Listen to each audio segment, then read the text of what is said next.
For a better experience, please visit to the playlist section of our channel. There you'll get all the content easily, topic-wise.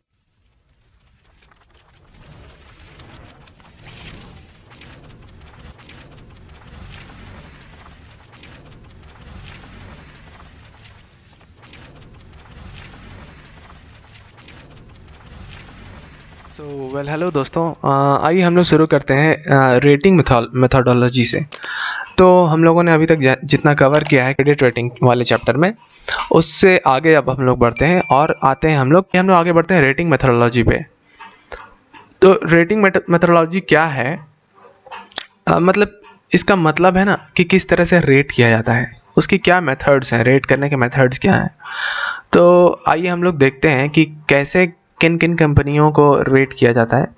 तो यहाँ पे मैंने गलती हो गया मेरे से कि मैंने यहाँ पे 4 पॉइंट्स लिख दिए हैं। ये लास्ट पॉइंट रिपीटेशन है सेकंड वाले का, इसीलिए इसको कंसिडर ना करें। यहाँ पे 3 ही पॉइंट्स हैं। तो आइए हम लोग सबसे पहले देखेंगे कि मैन्युफैक्चरिंग कंपनीज जो होती हैं उनको किस तरह से रेट किया जाता है, मैन्युफैक्चरिंग कंपनीज को कैसे रेट किया जाता है। तो rating of a manufacturing companies, कुछ पॉइंट्स दिए गए हैं, इनको ध्यान में दिमाग में रखना है। तो इससे आपको एकदम बिल्कुल क्लियर हो जाएगा कि आखिरकार किसी मैन्युफैक्चरिंग कंपनी को रेट करने का क्या मेथोडोलॉजी है। तो इंडस्ट्री रिस्क, जब हम लोग किसी भी मैन्युफैक्चरिंग कंपनी को रेट करने के जाएंगे या फिर कोई भी क्रेडिट रेटिंग एजेंसी कोई भी किसी भी मैन्युफैक्चरिंग कंपनी को रेट करेगी, तो वो सबसे पहले देखेगी कि वो मैन्युफैक्चरिंग कंपनी जो है वो किस इंडस्ट्री में से बिलोंग करती है। जैसे मान लो फॉर एग्जांपल हम लोग लेते हैं कि वर्लपूल, ठीक है। वर्लपूल क्या है? एक मैन्युफैक्चरिंग कंपनी है। वर्लपूल क्या बनाती है? एसीज, होम अप्लायंसेस वगैरह। तो उस इंडस्ट्री में और कितने सारे कंपनियां हैं, और भी कई सारी कंपनी है। होम अप्लायंस, एलजी भी तो होम अप्लायंस बनाती है। तो उस तरह से हम लोग देखेंगे कि उस इंडस्ट्री में और कितनी सारी कंपनियां हैं। Each industry has its own risk और threat according to its nature, size, growth, prospects, demand. अब हम लोग जैसे देखते हैं जो अप्लायंस इंडस्ट्री है उसके क्या थ्रेट्स हैं या फिर डिमांड क्या क्या होते हैं। जैसे दिवाली या फिर जो दुर्गा पूजा का जो समय होता है उस समय इनके डिमांड्स बढ़ जाती हैं, वो बूमिंग पीरियड में होता है। अब एसी वगैरह का जो डिमांड है वो गर्मी के दिनों में बढ़ जाता है। तो वो सीज़न पे डिपेंड करता है, तो डिमांड पे डिपेंड करता है कि किस तरह का इंडस्ट्री है, तो उसका डिमांड को एसेस करेंगे और उसके हिसाब से देखेंगे कि कंपनी किस तरह से परफॉर्म कर रही है उन सीजन्स पे, बूमिंग पीरियड पे, या फिर जब बूमिंग पीरियड नहीं है उस समय फिर कंपनी कैसा परफॉर्म कर रही है, ये सब को देखेंगे। तो फिर इंडस्ट्री रिस्क हम लोगों ने कंसिडर कर लिया। सेकंड पॉइंट है companies industry and market position.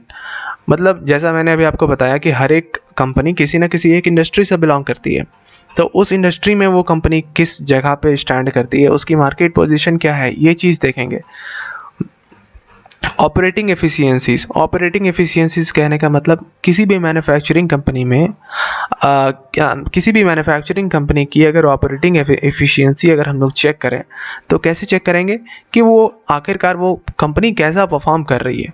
और अगर मैन्युफैक्चरिंग कंपनी है तो ऑफ कोर्स उसके पास रॉ मटेरियल्स वगैरह अच्छे मात्रा में अवेलेबल होने चाहिए, और रॉ मटेरियल्स की अवेलेबिलिटी अगर अभी नहीं है तो फिर वो सही तरीके से मंगा पाएँ। मार्केट और टेक्नोलॉजी क्या यूज़ कर रहे हैं वो लोग, ability to control the cost, productivity efficiencies, मतलब वहाँ के जो वर्कर्स हैं, वहाँ का जो सिस्टम बनाया गया है, वर्क फ्लो जो है वो कैसा है, वो सब चीज़ों को देखा जाएगा और ऑपरेटिंग एफिशिएंसी इस तरह से चेक की जाएगी।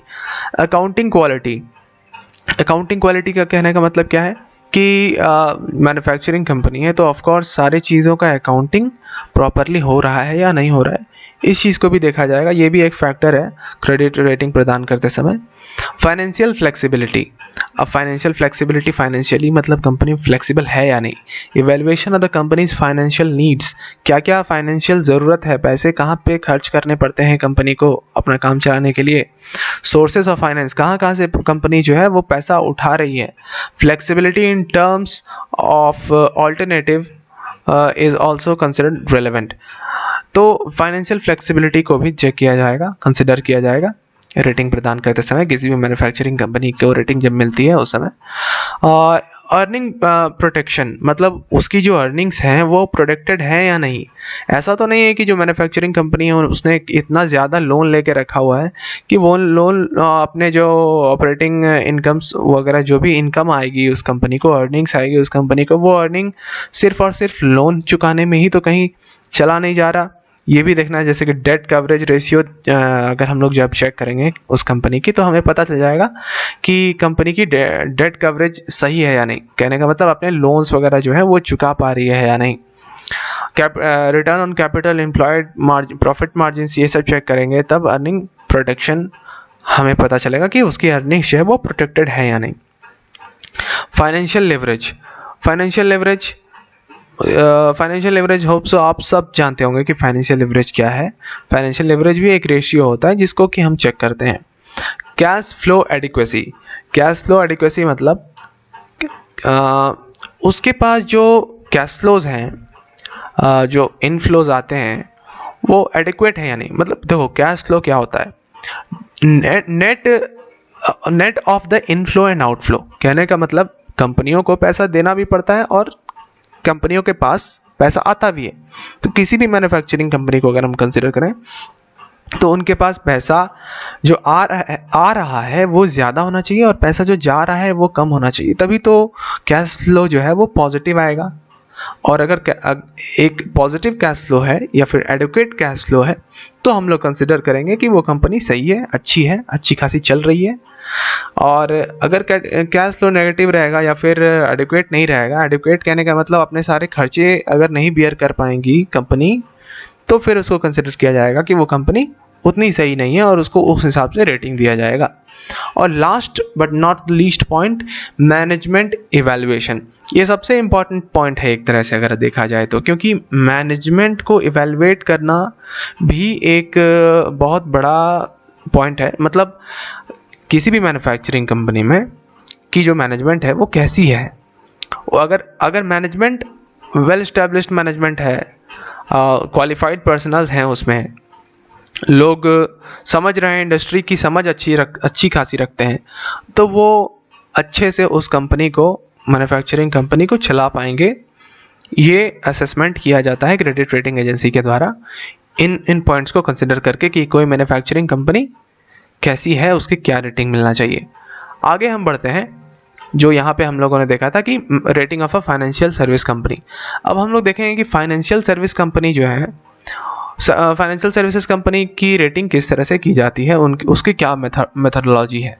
तो फाइनेंशियल सर्विस कंपनीज कौन से हुए, तो rating methodology of a non banking financial service companies, NBFC जिसको बोलते हैं, जैसे बजाज फाइनेंस हो गया, मुथूट फाइनेंस हो गया, ये सब नॉन बैंकिंग फाइनेंशियल कंपनीज हैं।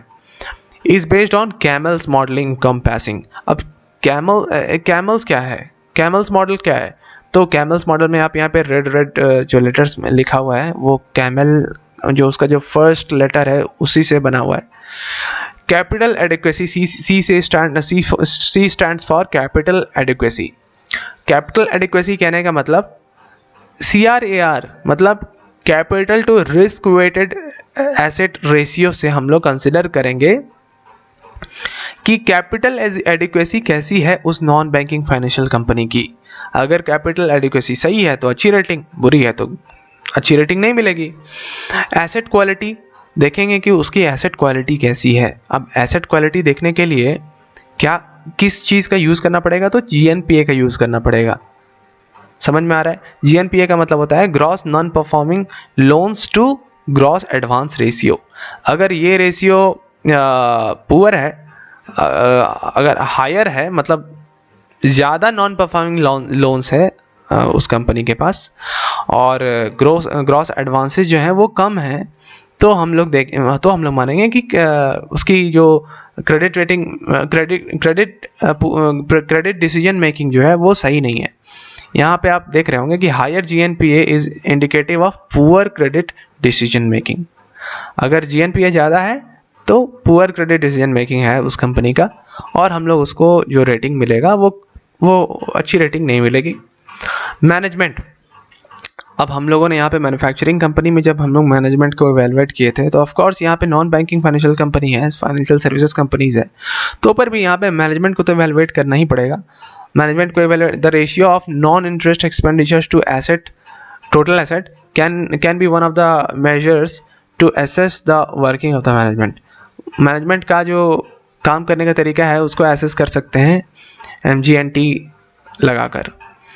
Earnings, it can be measured as the return on asset ratio. Return on asset ratio लगा के हम अर्निंग्स निकाल सकते हैं उस कंपनी की। अच्छी अर्निंग्स है तो अच्छी रेटिंग्स मिलेगी, अच्छी अर्निंग्स नहीं है तो रेटिंग भी अच्छी नहीं मिलेगी। लिक्विडिटी, लिक्विडिटी क्या होता है? Cash maintained by the bank and balances with the central bank to total asset ratio. Liquidity को भी कंसिडर किया जाएगा is an indicator of banks liquidity. ये मतलब बैंक अपने शॉर्ट टर्म फाइनेंशियल नीड्स को कैसे पूरा कर सकती है उसे ही लिक्विडिटी कहते हैं। आखिरकार किसी घर भी चलाने के लिए आपको पैसे की ज़रूरत होती है, छोटे मोटे खर्चे लगे रहते हैं, तो उसी हिसाब से बैंकों को भी सैलरी देने पड़ती है अपने एम्प्लॉयज़ को, और तरह तरह के खर्चे होते हैं। तो वो ऐसी लिक्विडिटी के लिए बैंक्स तैयार हैं या नहीं, उसके पास प्रॉपर बैंक बैलेंसेस मौजूद हैं या नहीं, उस चीज़ को चेक किया जाता है लिक्विडिटी से। और सिस्टम्स एंड कंट्रोल्स, मतलब NBFC जो है उसके अंदर इंटरनल कंट्रोल्स कैसे लगाए गए हैं, मतलब वहाँ जो वर्क फ्लो है वहाँ पे इंटरनल चेक्स लगाए गए हैं कि नहीं, कोई घपला तो नहीं हो सकता। ऐसा सिस्टम होना चाहिए जिससे कि कोई घपलाबाजी वगैरह ना हो सके। तो वही लिखा गया है कि the internal controls and other systems and procedures of banks are considered. और ये सब इन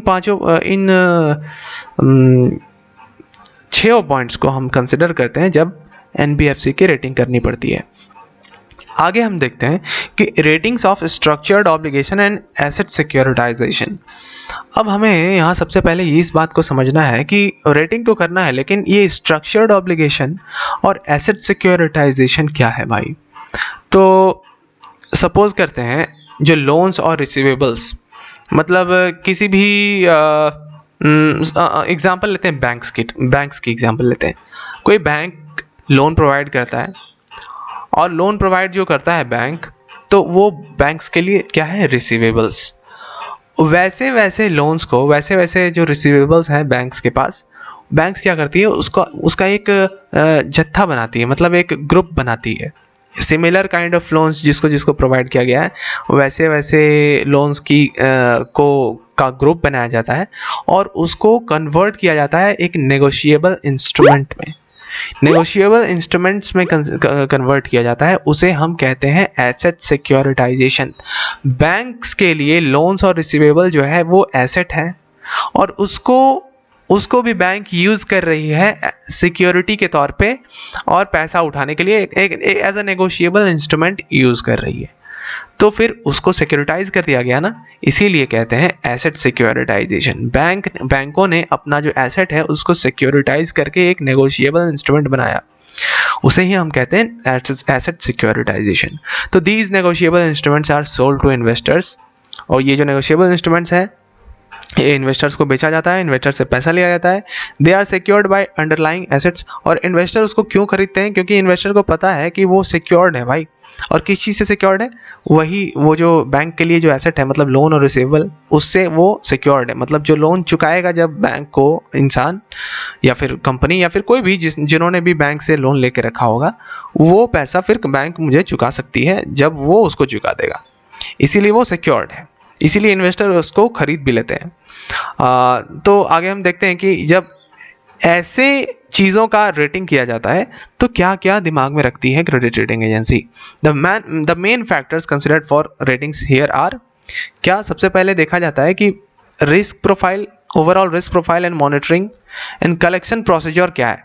मतलब जैसे बैंक का एग्जांपल हमने लिया था, ठीक है, बैंक अगर इशूअर है, मतलब लोन्स और नेगोशिएबल इंस्ट्रूमेंट को इशू कर रही है, तो आखिरकार अपने एसेट के बेसिस पे कर रही है जो कि लोन से रिसीवेबल है, तो वो बैंक जो है वो अपना लोन और रिसीवेबल को कलेक्ट कैसे करेगा?